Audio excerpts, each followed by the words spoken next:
இன்று நாம் காணப்போவது துளசி ஸ்லோகம். துளசி செடியை கடவுளாக பார்ப்பதும் அதற்கு பூஜை செய்வதும் இந்து மதத்தின் முக்கியமானதாக கருதப்படுகிறது. நந்தவனத்தில் எத்தனை செடிகள் இருந்தாலும் அது நந்தவனமாகாது. அதே நேரத்தில் ஒரு துளசி செடி இருந்தாலும் அது நந்தவனமாகிவிடும். துளசி எப்படி வந்தது? முன்னொரு காலத்திலே தேவர்களும் அசுரர்களும் ஒன்று சேர்ந்து பார்க்கடலை கடைந்தனர். அதிலிருந்து இரவாத வரம் தரும் மருந்தாகிய அமிர்தம் பெற முயன்றனர். அப்பொழுது அமிர்தம் வெளியே வருவதற்கு முன்னரே பார்க்கடலிலிருந்து கற்பகத்தரு, காமதேனு, சந்திரன், ஐராவதம், மகாலட்சுமி ஆகியவை உண்டாகி வெளியே வந்தன. இதனால் பகவான் விஷ்ணுவின் ஆனந்த கண்ணீர் பெருகி அந்த கண்ணீர் திவலை அமிர்த கலசத்தில் விழுந்தது. அந்த திவலையின் உருவமாக பச்சை நிறத்துடன் ஸ்ரீ துளசி மகாதேவி தோன்றினாள்.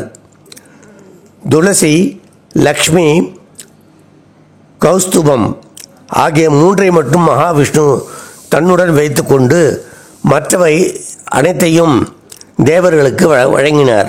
பழைய நாட்களில் ஒவ்வொரு வீட்டிலும் துளசி மாடம், அதாவது துளசி செடி இல்லாத வீடே இல்லை என்று சொல்லும் அளவுக்கு ஒவ்வொரு வீட்டிலும் இருந்தது. தேவி பாகவதத்தில் துளசியை செல்வத்தின் அதிபதியாகவும் மகாவிஷ்ணுவின் துணைவியாகவும் வருணிக்கப்படுகிறது.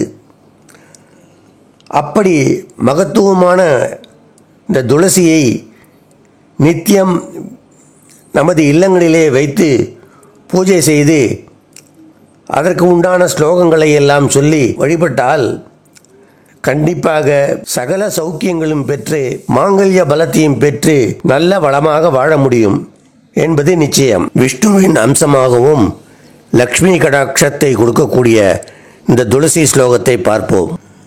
என் மூலே சத்வ தீர்த்தாளி என் மத்தியே சத்வ தேவதா யதக்ரே சத்வ வேதாச்ச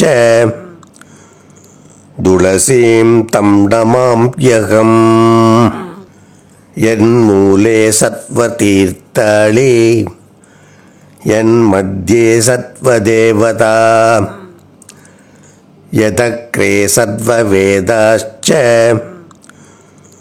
துளசீம் தம் நமாம்யகம். ஓம்கார பூர்விகே தேவி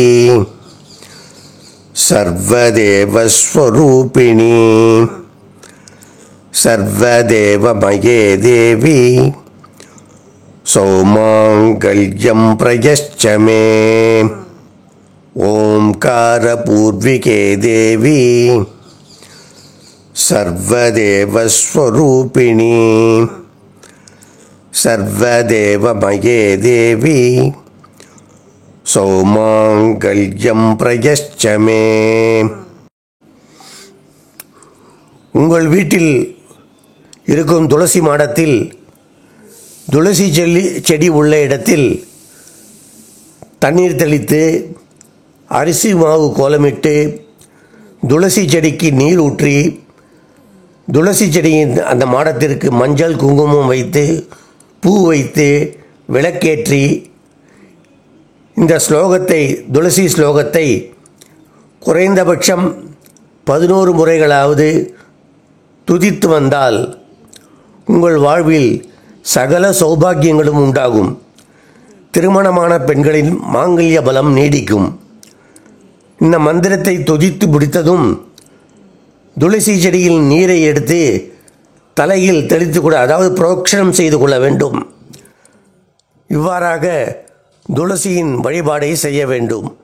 லோகா சமஸ்தா சுகினோ பவந்து.